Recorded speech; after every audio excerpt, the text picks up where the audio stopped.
Hey guys, it's Travis and welcome back to the channel. One thing I really enjoy about archery is being able to test different products, and I have pre-ordered these new broadheads by Beast. Beast stands for Bone Evading Advanced Spring Technology, so that's quite some creative marketing there. But I looked at these last year online when they first came out, and they were advertising them that the blades, popped out at like 700 miles an hour. Well, now they must have done some sort of improvements, because these were like on pre-order for a while, so it took about a month to get them, and now they show 940 feet per second. So maybe they've done something different on these, improved the springs or something. Anyhow, and then they give you these little, and I'm sure you've seen all this before, these little thimbles almost to go on your fingers when you close the broadheads, because when these things, I already take them out of the box, but they give you the one that's already completely opened. So I went ahead and opened this. Pulled this one out, the one that's open, and well, they claim they're the sharpest broadheads, and I'm going to have to agree with that. These are wicked nasty sharp. I'm a knife collector, so I handle a lot of blades, and you can just tell by touching a blade how sharp it is, and it is that's razor sharp. And the other thing too, that is the sharpest, littlest needle point I have ever seen on a broadhead. That a sewing needle is not that sharp. That's some nastiness right there. Let's see how you close these things. I guess you just close them back into, it does take some pressure. No wonder they give you these gloves. Man, that thing's loaded. Okay, there it goes. Oh, wow. Even it almost cut into these things almost. It's so daggum sharp. I could feel it starting to bite into them. But man, that is a nasty, wicked broadhead right there. Gee, Manetti. I am really interested to see what this does. I might be testing this one on a hog first. Some hard shooting, penetrating shots. And the other thing, these are probably the most expensive broadheads that you can buy. This was like 60, I think with shipping and everything, it was $68 for 2 broadheads. And then they do give you this little practice broadhead to shoot. So I think you can see that right there. So one thing I do want to do is I'm going to shoot this practice tip and see if it flies like my field tips do. So I might probably be using, this one, doing a little experimenting with it. I have this broadhead, and then I'm going to show you 2 other broadheads that I also have. Alright, so I want to show you, first of all, this is the Beast. I've got a little cut down arrow here so that I can handle this thing without killing myself. That is just a really sweet looking broadhead, and this is the Sever 2.0. So both of these got about a 2-inch cutting diameter. So I already closed this one. I wish I would have left it open, but I'm not sure how to deploy it without gouging myself. So I don't know, see if I can make this thing come out without hitting anything. I don't know. Let's see. Tighten it up there. I don't know if you can just pop it out this way or not. Yep, there it goes.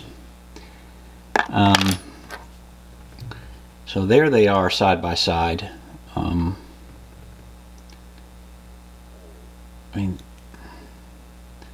don't know, you look at it, it looks like that Beast has got a much larger cutting area. The Beast says 2.3 inches, where this is the 2.0.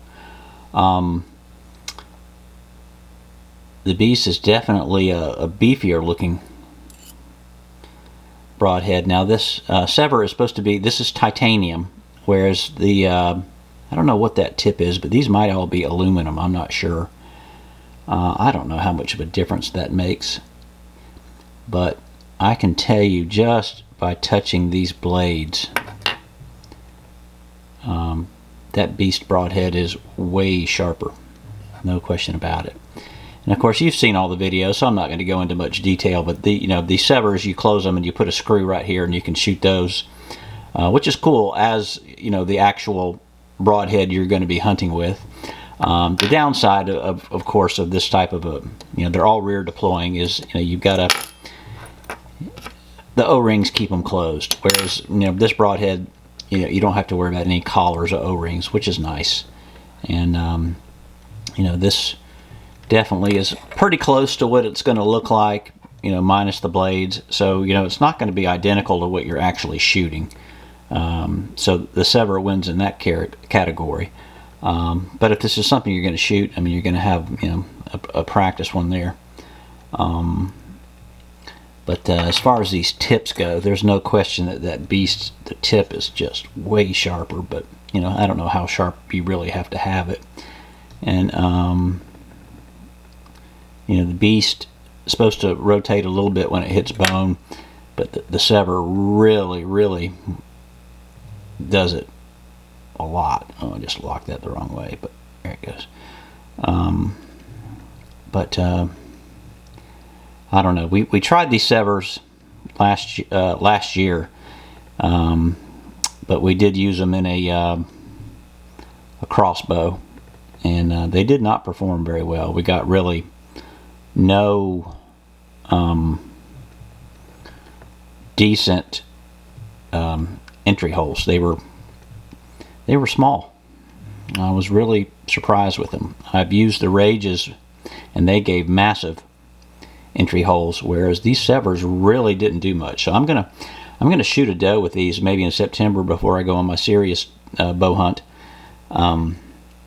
But they just didn't perform that well. So I'm really interested to see how these perform. But right now I'm still leaning towards the G5 Mega Meat.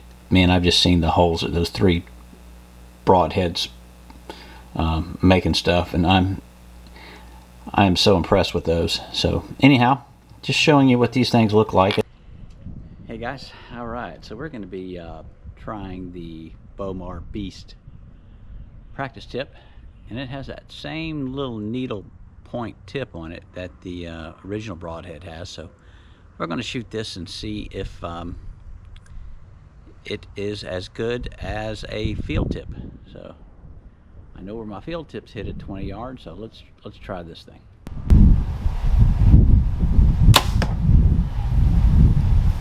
Yep, it flies exactly like my field point at 20 yards. As you can see on that target there, dead on the money. Looks like a good heart shot.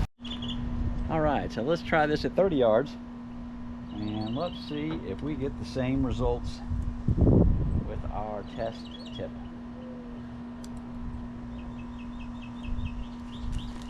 All right, see how we do here.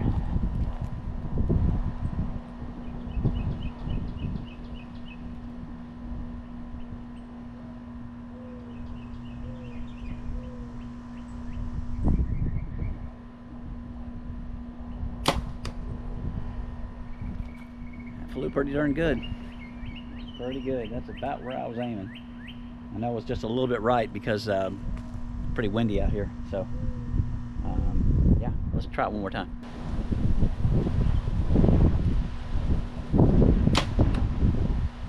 Yeah, that's right on the money. Again, struggling a little bit. You can see this.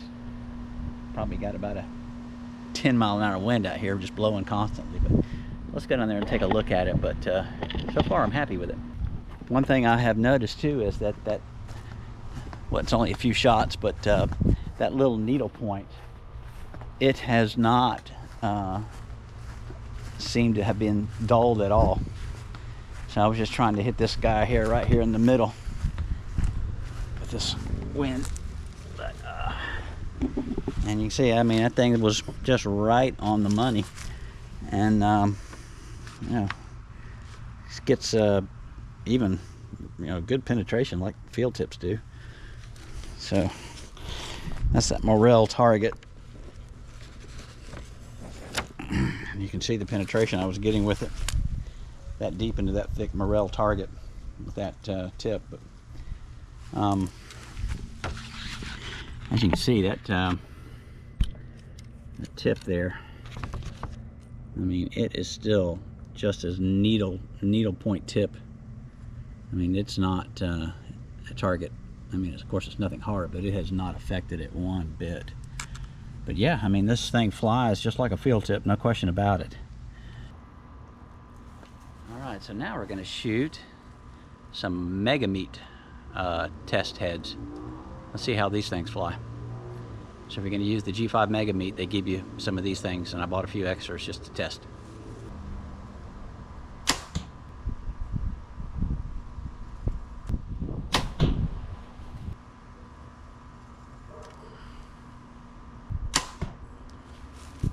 Let's shoot the beast. All right, let's go down there and take a look.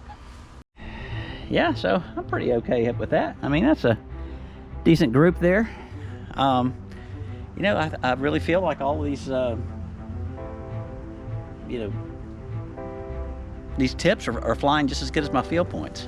Now, of course, the real question is do the actual hunting points fly like the test points? Well, that's gonna, I have to figure that out when I shoot at an animal.